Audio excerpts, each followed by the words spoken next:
Quero falar hoje sobre o tema Cuidado com as velhas armadilhas. Elas continuam fazendo vítimas.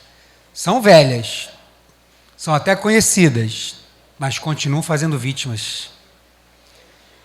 E você vai entender por que eu estou falando isso hoje, num culto de ceia. 1 Coríntios capítulo 10, versículos 12 e 13, diz assim a palavra do Senhor.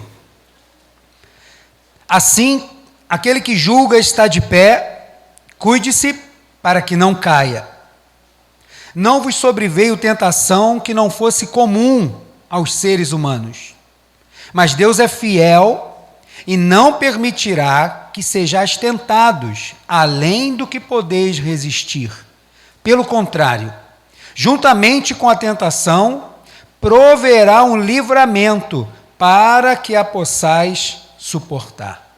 Senhor, obrigado por estarmos aqui mais uma vez, num culto de ceia, a 8ª ceia deste ano. Obrigado porque até aqui o Senhor tem cuidado de nós, tem nos livrado, mas isso não nos isenta de termos cuidado, isso não nos isenta de estarmos alerta, e hoje a Tua palavra é para nos alertar, para termos cuidado, Senhor, porque na caminhada o inimigo, ele é sujo e traiçoeiro, e tenta tragar a todo tempo aqueles que estão caminhando para Nova Jerusalém. Mas acabamos de ler que o Senhor cuida de nós, e não há nada que venha sobre nós que nós não possamos suportar. Por isso, te agradecemos por estar de pé, mas com cuidado e analisando como estamos de pé, para permanecermos assim até que o Senhor venha. Ajuda-nos e fala conosco, é a nossa oração, em nome de Jesus. Amém. Pode se sentar. Essa carta de Paulo é uma carta de correção à igreja de Corintos, que apesar de ter muitos dons, uma igreja com os dons que Paulo cita, todos eles é encontrado nessa igreja, na igreja de Corinto. Mas é uma igreja onde tinham muitos templos idólatras, e quando o evangelho começa a surgir, ele não pode surgir como mais um, ele tem que ser a diferença, ele é o único. Então Paulo começa a ensinar a igreja preceitos, para que a igreja saiba se comportar como o Senhor deseja que ela se comporte, para que através do nosso comportamento, do nosso caráter, da nossa conduta, as pessoas desejem conhecer, desejem participar, desejem estar juntos. Então Paulo está corrigindo essa igreja. Essa igreja, ela está situada num lugar onde, como eu disse, tinham muitos templos, e um desses templos é um templo a uma deusa chamada Vênus. E nesse templo existiam prostitutas cultuais. O que é isso? Pessoas que se prostituíam como se fosse um ato religioso. Quantas prostitutas mais ou menos existiam? Em média de 1.000. 1.000 prostitutas cultuais. Por que esse número tão grande? Porque Corinto, como Éfeso, são cidades costeiras.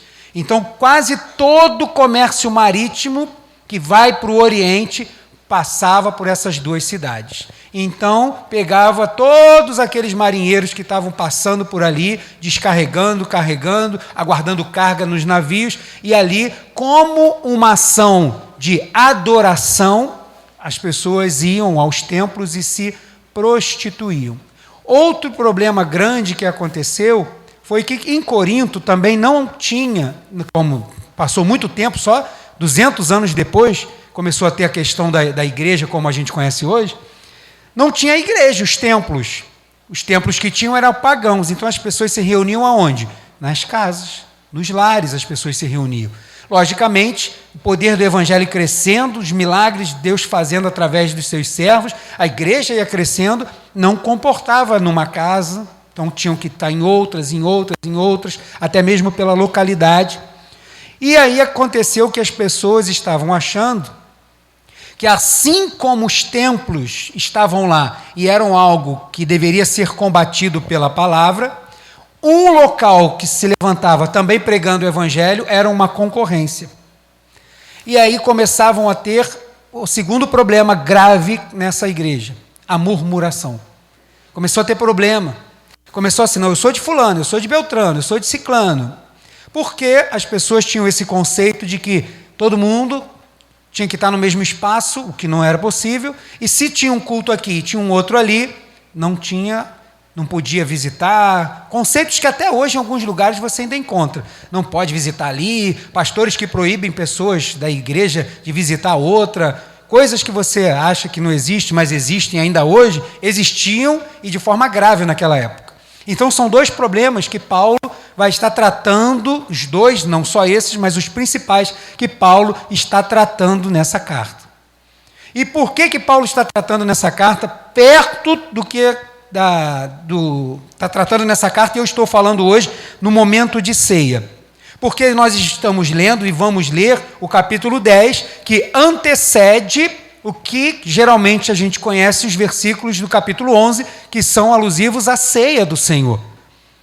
Paulo está tratando estes problemas, porque esses problemas, o pecado, a tentação que leva ao pecado, são coisas, são armadilhas que tiram as pessoas do caminho, e a partir do momento em que as pessoas se desviam do caminho por causa do pecado, você ergue um trono, um altar ao pecado. E isso é, Paulo vai dizer, idolatria. Isso é culto aos demônios. E aí ele vai dizer, não é possível você participar da mesa do Senhor e participar da mesa dos demônios.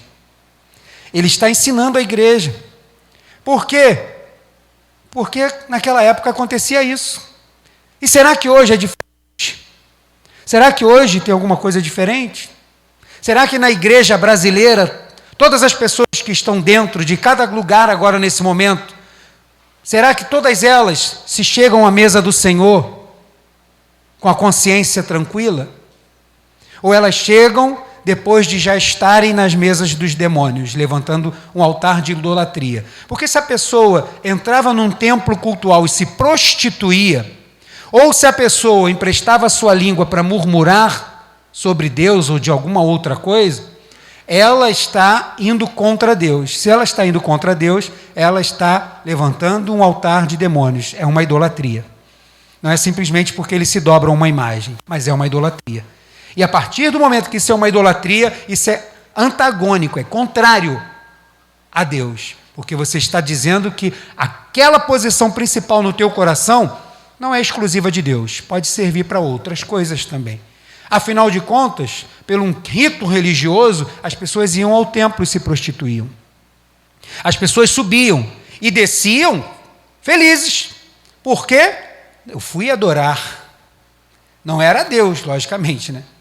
Mas foram adorar aqueles deuses, entregando-se ao prazer, satisfazendo o prazer da carne, quando a Bíblia diz que a gente tem que sacrificar a carne.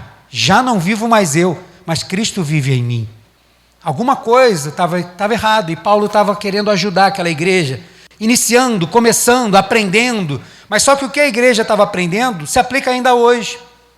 E eu disse que é cuidado com as velhas armadilhas, por quê? Porque no caminho, na caminhada cristã, Satanás continua colocando armadilhas.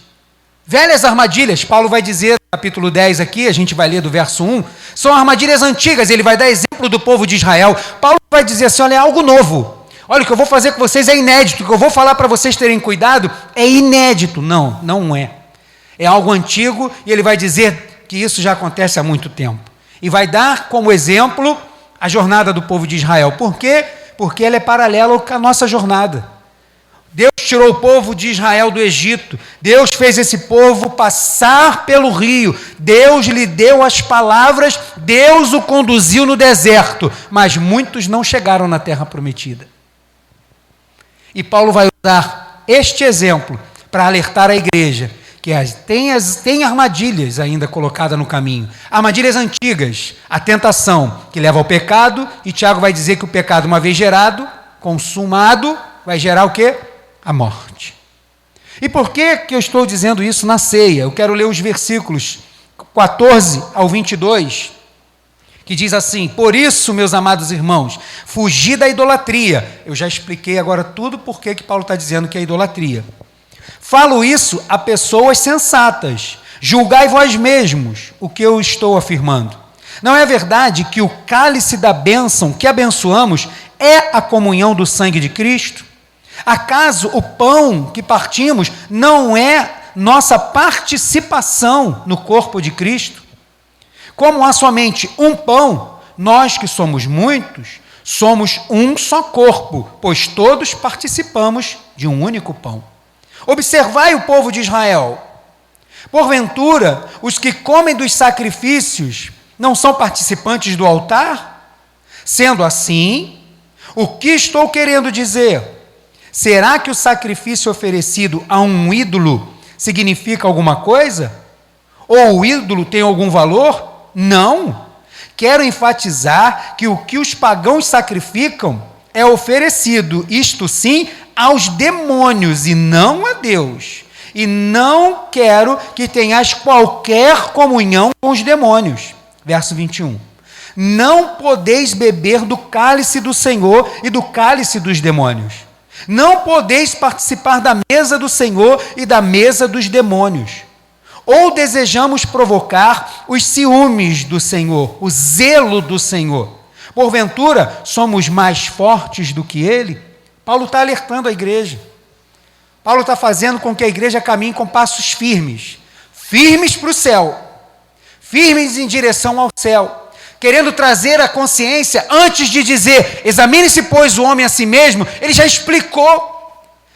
Ele já deu todos os detalhes, para quando a gente chegar no texto que diz assim, examine-se, pois, o homem a si mesmo, entender que as coisas que às vezes acontecem não são coisas banais. Para Deus é idolatria. E se é idolatria, que eu já expliquei que não é simplesmente se prostrar diante de uma imagem, mas é você tirar Deus, né? Assim como exemplo, tirar Deus do local dele e colocar outra coisa naquele lugar. Do seu coração, você tira Deus do trono e coloca qualquer outra coisa que te satisfaça. Isso é idolatria. E Paulo vai dizer que se fazemos isso, não podemos, porque estamos ceando na mesa de demônios. E quem participa da mesa dos demônios, será que tem comunhão para participar da mesa do Senhor? Ou bebe e come para sua própria condenação? Ele vai dizer isso no capítulo seguinte. Mas antes de falar do capítulo seguinte, eu queria que a gente lembrasse da trajetória do povo de Israel, e eu queria falar um pouco sobre isso, e ele vai começar no capítulo 10, no verso 1, gostaria que você acompanhasse a leitura, eu vou lendo e trazendo aplicações desse texto. 1 Coríntios 10, verso 1 diz assim, portanto, irmãos, não quero que ignoreis que os nossos pais ou antepassados estiveram todos debaixo da nuvem e todos passaram pelo mar. O que Paulo está querendo dizer com isso? Ele está dizendo, eu não quero que vocês ignorem que vocês estão sob o cuidado de Deus. Deus está cuidando de vocês. Deus está dando a direção a vocês. Deus é que dá o livramento a vocês. Aquele que livrou vocês lá, aquele que livrou vocês para o caminho que vocês estavam seguindo, que era um caminho de morte, eu estou pregando para cristãos. Você que já entregou sua vida para Jesus sabe que o caminho que você seguia antes de Cristo é um caminho que te levava à morte. Pela consciência disso, você decidiu seguir um novo caminho. E esse caminho tem um alvo que é Cristo. Mas a partir do momento que seguimos essa caminhada, o adversário está sempre, constantemente furioso, né? Não é de vez em quando não. Acontece alguma coisa, o crente, e o inimigo está furioso, ele está sempre. Se você está seguindo nos passos certinho, ele está furioso. Se você leva a sua vida meia boca com o evangelho, você pode ficar tranquilo que ele não vai nem tocar em você, ele não vai nem querer te atrapalhar em nada, porque você já está no caminho dele, ele quer que você siga esse mesmo. É o que Paulo vai estar dizendo para a igreja de Corinto. Mas se você quer realmente ir para o céu, tem que saber, lembrar de que foi ele que tirou vocês de lá, que foi ele que tem cuidado, é ele que tem cuidado de vocês, e é ele que continua dando a direção para vocês. É esse Deus que tirou vocês e que está guiando. Portanto, lembra disso, povo. Eu não quero que vocês ignorem, Paulo está dizendo, não esqueçam disso, porque isso é importante, porque a partir do momento que eu esqueço disso, que é ele, foi Deus que me tirou de lá, que é ele que me livrou e ele que me dá a direção, eu vou achar que eu sou autossuficiente posso tomar minhas decisões, posso fazer o que eu quiser e não me importo se a Bíblia, o que ela diz. Importa é eu fazer o que eu gosto, o que me dá prazer. E era isso que estava acontecendo lá. E Paulo está alertando, cuidado, porque isso é uma armadilha. Não é nova não, porque o povo no deserto fez a mesma coisa. As tentações foram oferecidas e a maioria deles padeceu no deserto. E Paulo vai estar dizendo, Corinto, não seja o mesmo com vocês. E eu digo, e ADC, não seja o mesmo conosco. Estamos na mesma caminhada, temos o mesmo destino. Armadilhas vai ter no caminho, mas Deus nos capacita para a gente vencer todas elas. A gente leu isso aqui. O verso 2, em Moisés, todos eles foram batizados na nuvem e no mar. Ele está fazendo um exemplo de um mediador. Quem era o mediador entre Deus, que a missão vem de Deus para o homem? Moisés.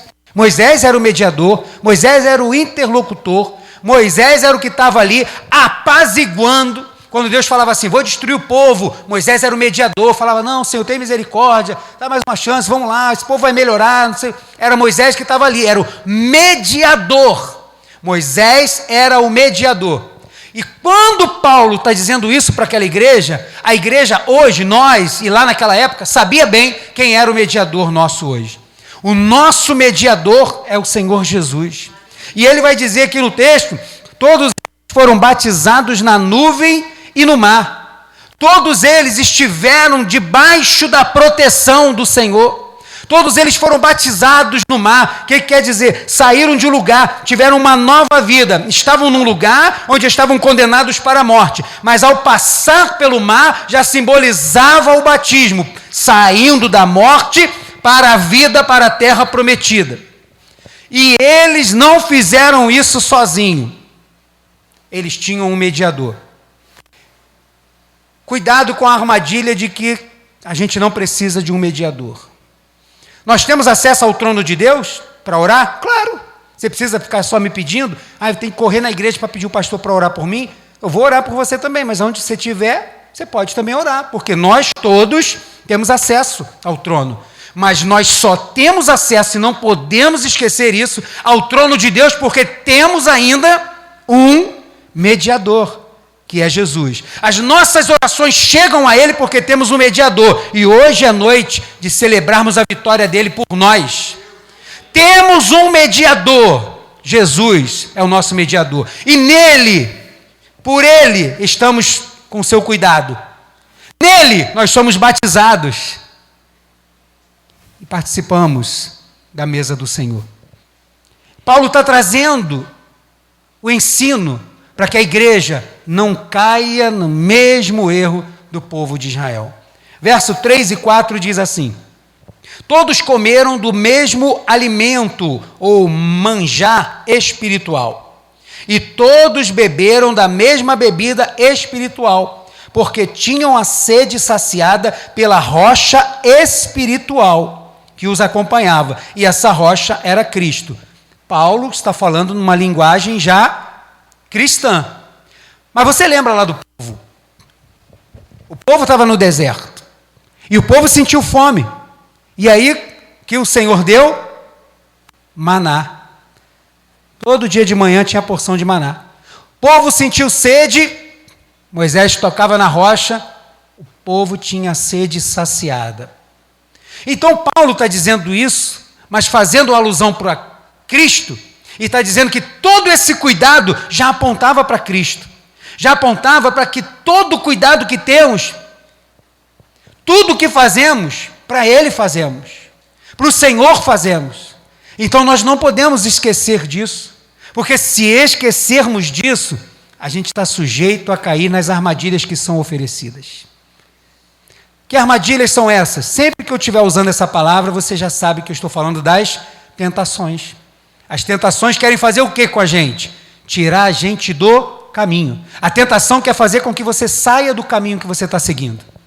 Ela quer que você erre esse caminho. Ela não quer que você acerte. Então ele está dizendo, é o Senhor que a todo tempo está com você no caminho. A todo tempo Ele aparece. E quando Ele fala do maná, a gente lembra que João vai dizer que Jesus é o pão vivo que desceu do céu, o pão que alimentou tantos no deserto, e mesmo assim eles pereceram. Não menosprezem esse pão. O pão vivo que desceu do céu, que sacia a nossa fome espiritual, que deixa a gente saciado e que tem aqui hoje à noite como símbolo o pão e o vinho. Este pão é o Senhor. E a gente não pode esquecer disso. A rocha, você está firmado em quem? Na rocha. Ele vai dizer que tem uma rocha espiritual. Rocha é um lugar que você pode ser sustentado. Você pode estar ali com ela. Se tiver vendaval, você pode parar perto dela que você está seguro. Se tiver uma inundação, você pode subir que está tudo tranquilo. Rocha é um lugar que fala na palavra do Senhor de segurança, firmeza. A casa, quando Jesus vai dizer em Mateus 7, a casa daquele que segue os ensinamentos do Senhor é construída sobre a rocha. Que rocha é essa que ele está dizendo? É o Senhor. Ele está dizendo, é o Senhor que é o teu sustento. Ele é o que te sustenta. Não só para saciar a sua fome, mas Ele sustenta também as tuas forças. Quando as tuas forças forem fracas, é Ele que te sustenta. E num deserto daquele, não faltava água para aquele povo poder se alimentar. E João também vai dizer, no capítulo 4, que Jesus vai dizer para uma mulher samaritana, se você conhecesse o dom de Deus, é aquele que fala contigo, você pediria água para Ele, porque Ele tem água viva, e se você beber dessa água, nunca mais terá sede. Ele está falando de coisas espirituais, e Paulo está falando de coisas espirituais, às vezes, na jornada da fé, no deserto da vida que todos nós estamos, a gente bate muitos olhos nas coisas físicas, e a gente se esquece que todo o cuidado que temos sobre nós é do Senhor, é Ele que sustenta, é Ele que é a rocha, é Ele que é a água, é Ele que guia, é Ele que é a nuvem, é Ele que é a coluna de fogo, é Ele que está ali o tempo inteiro com a gente, mas porque a gente está com óleo nas coisas, a gente se esquece disso, e aí, porque a gente caminha às vezes pelo que vê, a gente cai na armadilha. E quantos hoje estão nela? Quantos hoje não estão aqui, porque já caíram nela? Quantos hoje estão em casa? Quantos hoje estão dentro da igreja mesmo, mas já estão dentro dela? Porque o povo não deixou de ser povo, deixou? Não, era povo, estava lá. Se tinha culto, estava lá. Se Moisés falava, estava ali. Mas e o coração? Longe de Deus. Porque Deus está tratando de coisas espirituais. Nós não caminhamos pelo que vemos, mas pelo que cremos. Verso de número 5. Entretanto, Deus não se agradou da maioria deles, e por isso seus corpos ficaram espalhados pelo chão do deserto.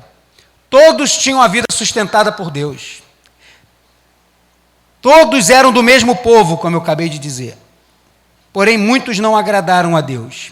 E quando Paulo vai terminar essa parte, ele vai terminar com o versículo que nós começamos a ler. Quem pensa estar de pé, cuide-se para que não caia.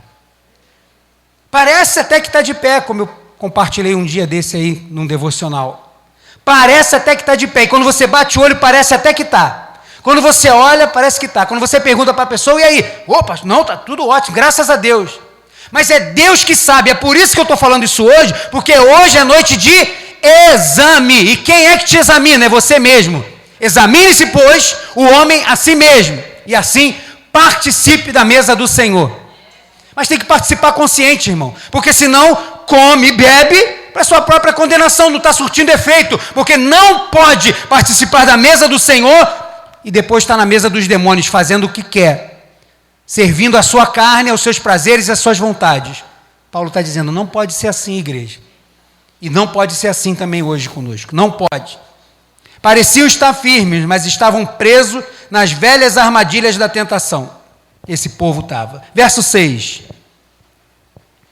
Esses fatos ocorreram como exemplos para nós, a fim de que não cobicemos o que é ruim, como eles fizeram. Pastor, por que isso está na Bíblia? Para que a gente aprenda com os erros dos outros também. Bom é o homem que aprende com o próprio erro também. Mas é tão bom também você aprender com o erro do outro. Se o outro está andando ali, tropeçou porque a calçada está um pouco elevada, você vai andar por ali, vai andar com cuidado. Porque não quero dar uma bicuda ali, vou estragar meu sapato, novinho, passar ali, pá, dar uma bicuda, machucar meu pé. Eu não preciso. Mas aí às vezes a gente fala assim, mas ele foi porque ele foi bobo. Se sou eu tomo esse, eu tenho cuidado.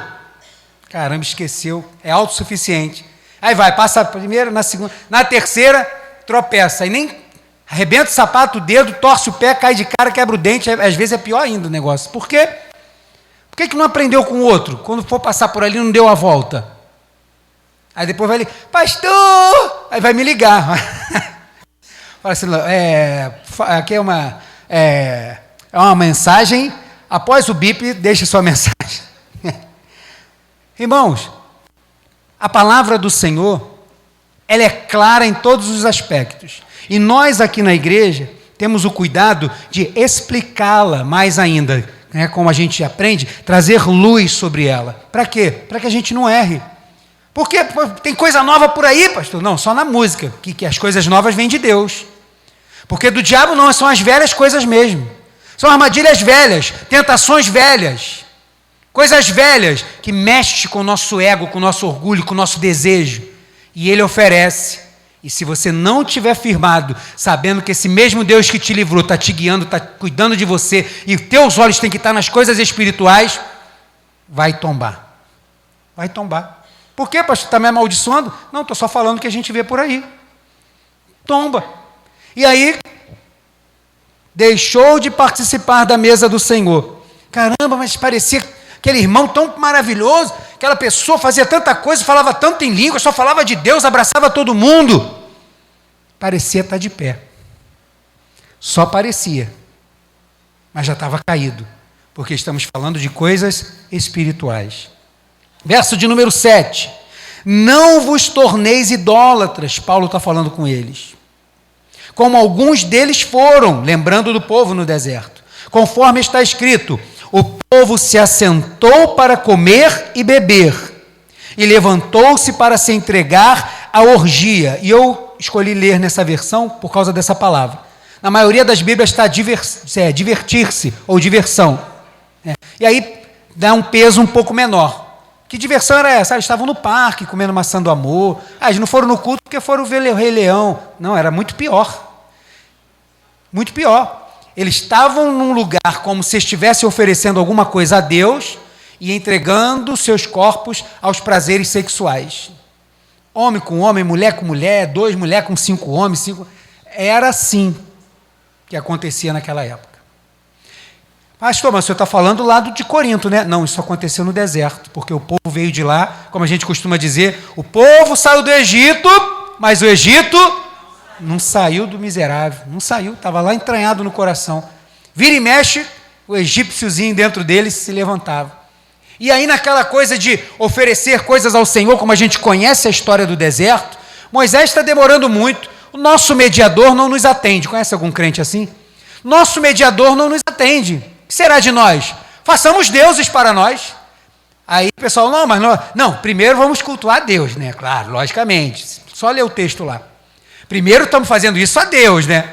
Aí acabou de orar lá, fazer sei lá o que eles fizeram, levantaram o bezerro, bebida e tal, e aí, meu irmão, entregue aos prazeres da carne. E aí Moisés está lá em cima, aí estou escutando um barulho, deve ser guerra, aquele povo lá deve estar em batalha, em oração, lutando com a mão na espada. Não, mãe, corre lá que o negócio é pior. E aí Deus ainda fala assim, vai lá ver teu povo lá. Corre lá para ver teu povo lá, ó. Teu povo lá, tá, para tu ver. Moisés realmente, como a Bíblia diz, é o homem mais paciente da terra, né? Se fosse eu, tinha morrido lá infartado no monte mesmo. Lá mesmo eu já tinha... Josué, contigo agora, recebe essa unção. E pum. Cara, eu caí ali, meu coração não ia aguentar. E aí Moisés chega, aquela cena deplorável. E aí, como se aquilo fosse um culto a Deus.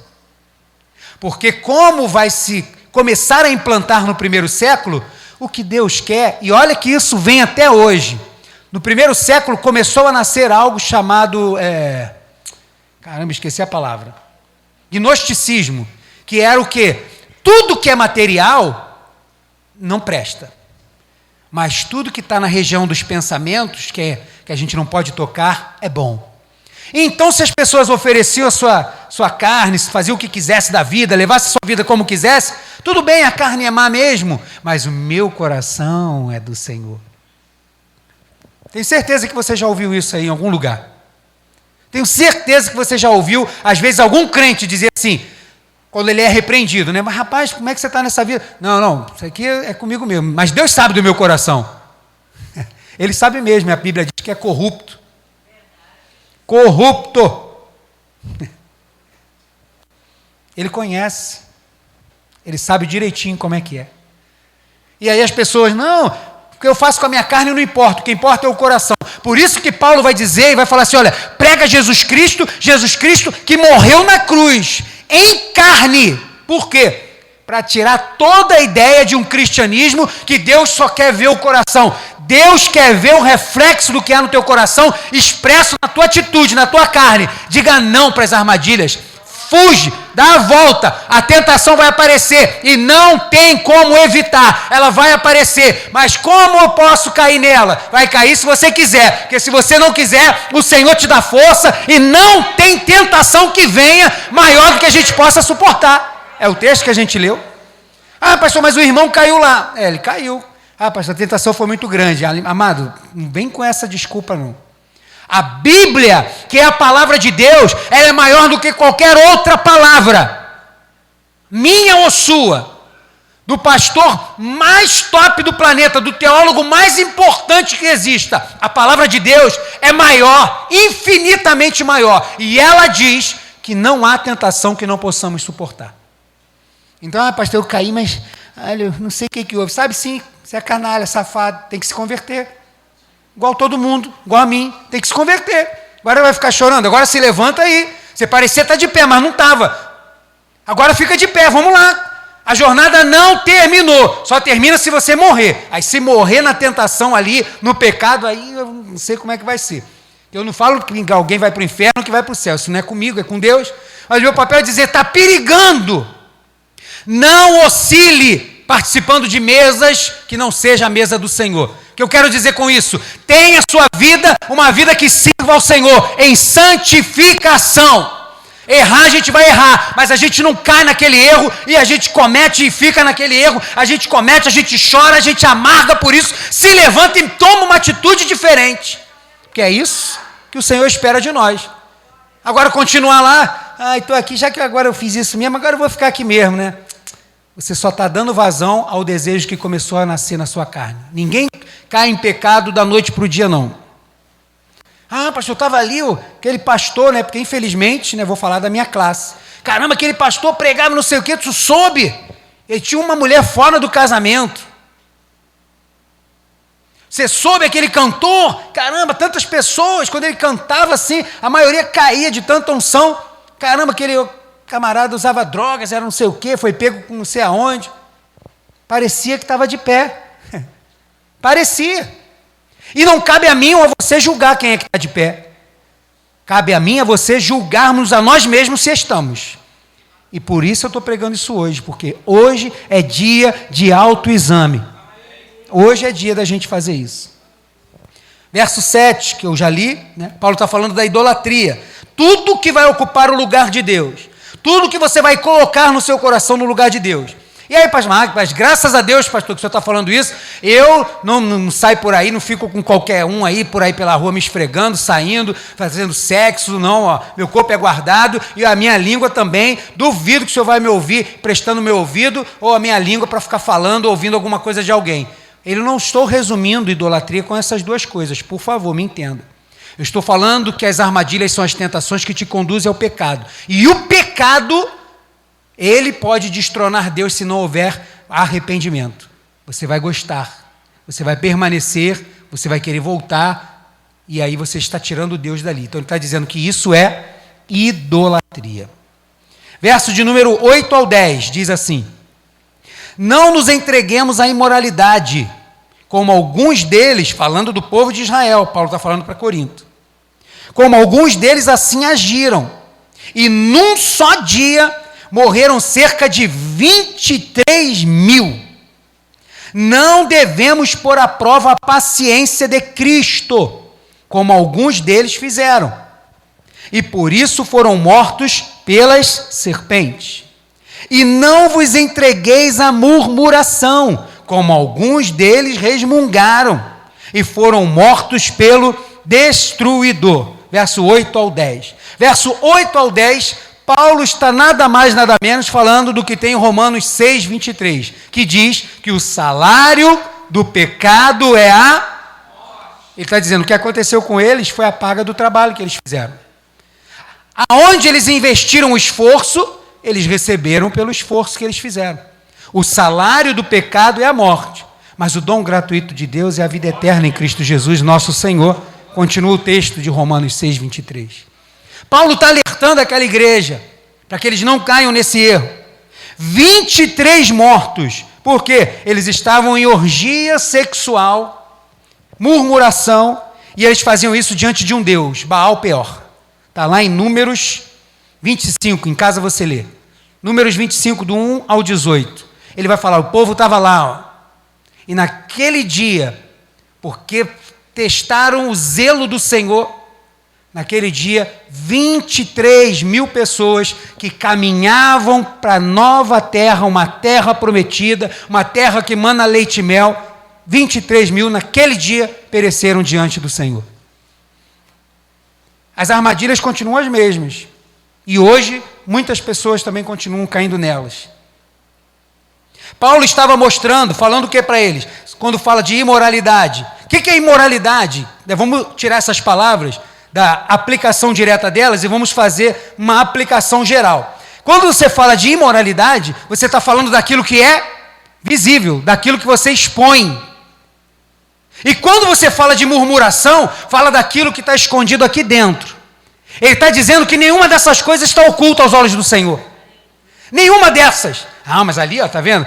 Olha que coisa horrível que fez. Mas e você por dentro? E como é por dentro?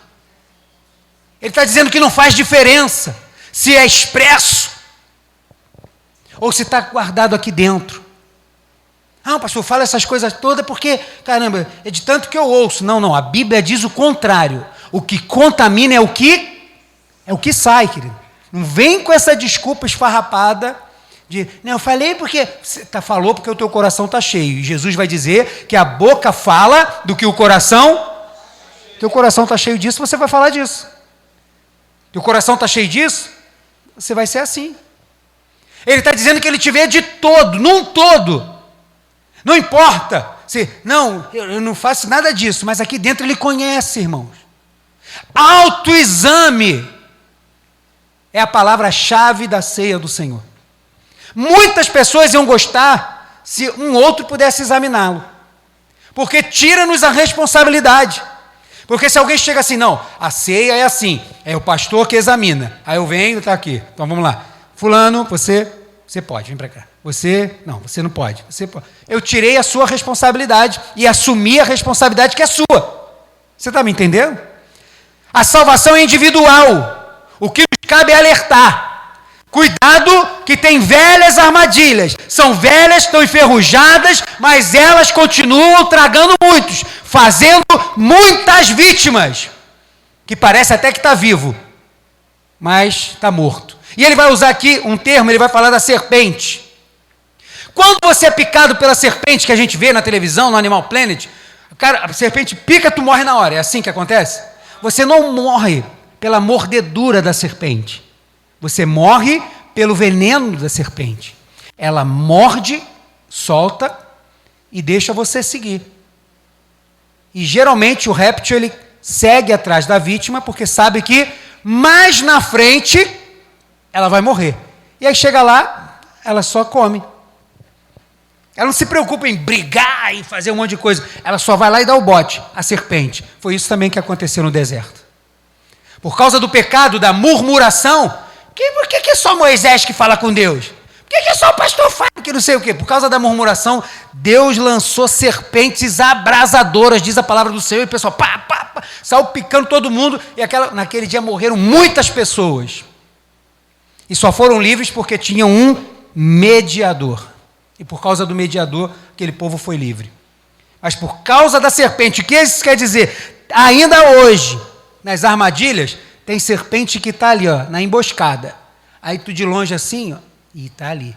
Mas eu acho que se eu passar rápido, eu acho que vou jogar uma pedra aqui para ela olhar para lá e eu passo para cá. É como se ela ficasse impressionada com isso, né? Porque ela vai pelo calor. E aí, não vou passar ali, aí passa. Tá.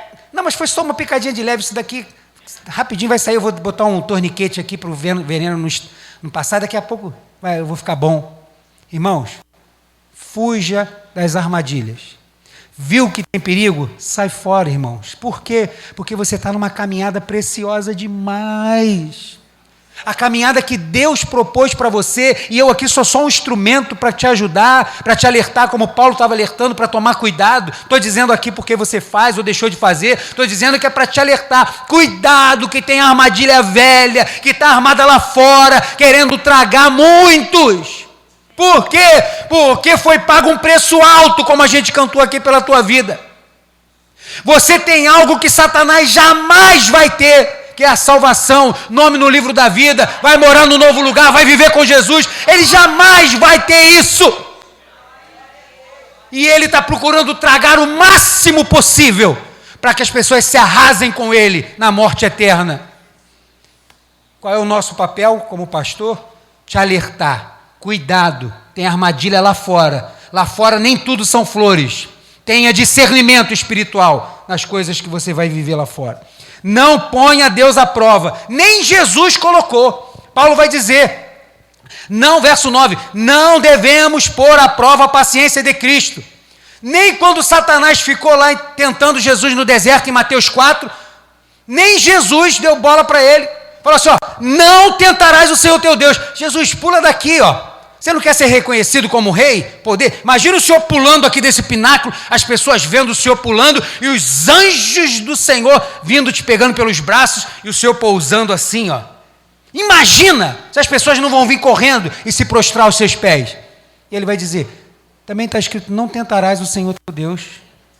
Mas você não vai tropeçar em pedra, mas e por causa disso eu vou ficar procurando alguma coisa para pisar, para pular? Vou tentar o Senhor? Não, não tentarás o Senhor teu Deus. Diz a palavra do Senhor.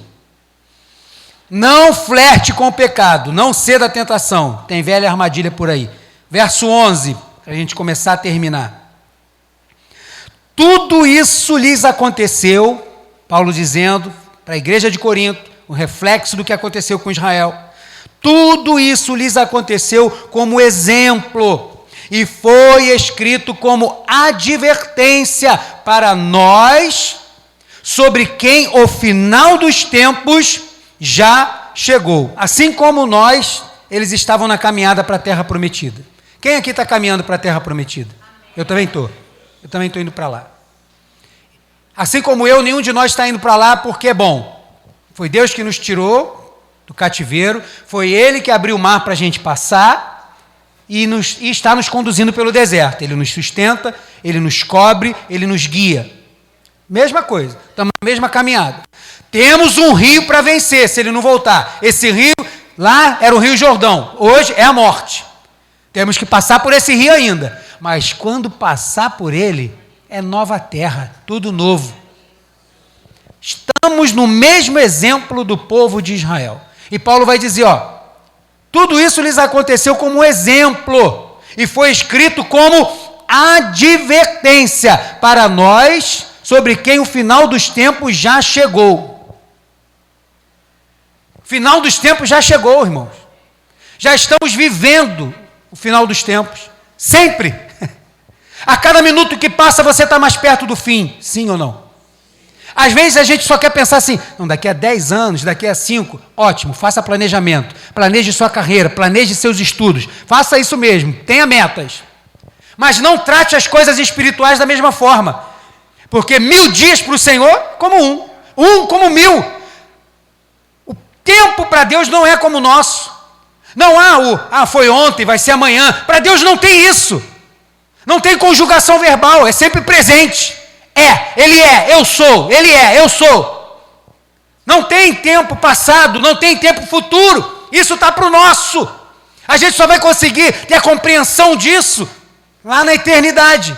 Enquanto estamos aqui, como vai dizer lá Em Eclesiastes 3, nós temos que vislumbrar essas coisas, mesmo que o nosso coração não consiga compreender plenamente como é isso. Mas a gente ama esse negócio e quer chegar lá. Você está numa caminhada preciosa. E tem armadilha no caminho, porque não quer que você chegue. Mas hoje é mais um dia da gente levantar o cálice da vitória. Sabe o que é quando a gente levanta? Eu digo isso aqui sempre. Que vitória é essa? Nele, porque em Cristo nós somos mais do que vencedores. No sangue dele somos mais do que vencedores. Por quê? Porque quando eu estou aqui no domingo de ceia, eu levanto o cálice, agradeço ao Senhor, porque Ele me tirou de onde eu estava. Ele abriu um mar para eu passar. E Ele tem cuidado de mim no deserto. E está me conduzindo para o melhor que os meus olhos não viram, não passou na minha mente, nem entrou pelos meus ouvidos. Ele está me conduzindo para lá. E está ainda me avisando, tem armadilha no caminho, mas eu estou com vocês. Tem armadilha no caminho, mas eu não estou mandando vocês assim, ó, vai lá. Não, Ele está com a gente. Ele é a nuvem sobre nós e a coluna de fogo diante de nós. Jesus fez a expiação pelos nossos pecados. Então, se eu decido pecar, eu faço isso de peito aberto. Não, vou fazer isso mesmo. É contigo mesmo, meu irmão.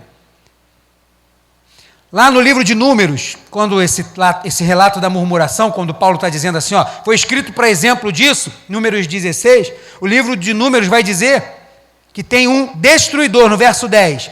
E não vos entregueis à murmuração, como alguns deles resmungaram e foram mortos pelo destruidor.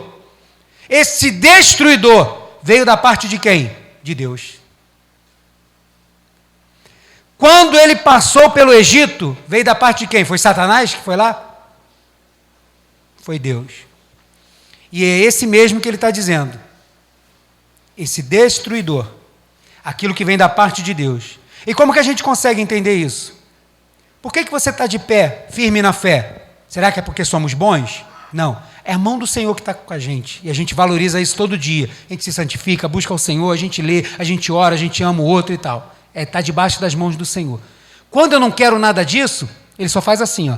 Então, já que você quer, então beleza, eu respeito a sua decisão, é com você mesmo. Então você vai de peito aberto.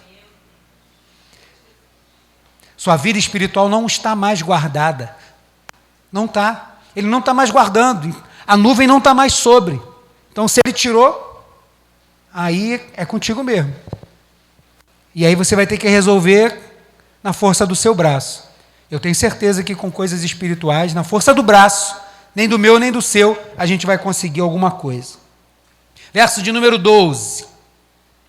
Assim, aquele que julga estar firme, cuide-se para que não caia. Não vos sobreveio tentação que não fosse comum aos seres humanos, mas Deus é fiel e não permitirá que sejais tentados além do que podeis resistir. Pelo contrário, juntamente com a tentação, proverá um livramento para que possais suportar. O que Paulo está dizendo? Lá no deserto eles tiveram a oportunidade de não fazer aquilo que Deus não queria que eles fizessem. Eles tinham a oportunidade de obedecer ao Senhor, mas eles escolheram viver como eles queriam viver. A despeito de estar debaixo do Senhor, de estarem congregados, de serem o povo do Senhor, escolhiam viver como eles queriam viver. E foram perecendo na caminhada. Não chegaram na terra prometida. Não chegaram. Do povo, a Bíblia vai dizer, do povo todo que saiu do Egito, daqueles que saíram de lá, só 2 chegaram lá na terra. Caleb e Josué. E os outros todos que chegaram, foi uma nova geração. Filhos que nasceram no caminho. Por isso tem o livro de Deuteronômio. É a repetição das leis. Ele está repetindo todas as leis de novo, porque é uma nova geração, está perto de chegar na terra, não cometa os mesmos erros. Hoje é uma nova geração, estamos aqui, estamos perto de chegar na terra. Não cometa os mesmos erros do passado. As armadilhas são as mesmas. Ah, mas o Satanás joga limpo, né? Ele, não, tem hora que ele pega pesado, irmão. Tem hora que ele vem e pega uma oportunidade assim, quer apresentar um negócio assim que parece que vai ser fantástico, fabuloso, irresistível. Nessa hora, pastor, ele conhece a tua força. E Quando ele sabe que você não vai suportar, o livramento vem dele. É ele que corta, é ele que livra. É ele que o Senhor que te dá o escape. Através de uma oração, alguém que orou. Como no dia que morreram os rapazes aqui do lado, baleados. Cheguei aqui na igreja, um pouco antes, 10 minutos antes, eu parei o carro e entrei aqui na igreja. Daqui a pouco, mal entrei no gabinete, aquele tiroteio, fui ali fora ver que confusão era essa, os 2 corpos ali no chão de 2 jovens. E aí, nesse mesmo dia, a missionária Luciana, né, é pessoa amiga, mas está longe, a gente nem tem contato direito, ligou para minha esposa, mandou mensagem, tudo bem, como é que vocês estão e tal? Pastor Fábio está bem? Tá, graças a Deus, tal, teve um tiroteio lá, não sei o que, porque hoje, 7h pouca da manhã, me veio ele muito no meu coração, eu tive que levantar, parar o que eu estava fazendo, dobrar o meu joelho e orei muito pela vida dele.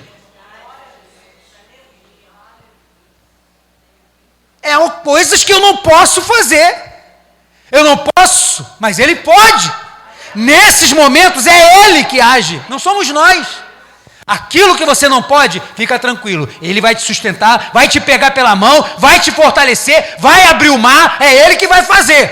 Mas tem muitas coisas que somos nós que temos que tomar a responsabilidade. Não veio tentação que vocês não pudessem resistir, e se vier, eu dou livramento, é o que diz o versículo de número 13. A ceia é o ápice daqueles que estão de pé, mas a ceia pode ser fatal para aqueles que sabem que não estão de pé. Por isso Paulo vai dizer, você pensa que está de pé? Se examina. Vê se você não está de pé, parecendo o povo no deserto. Já estava de pé, mas vivia sua vida longe de Deus. Esteja de pé, mas consciente que você está de pé. Que a sua vida é uma vida que serve ao Senhor.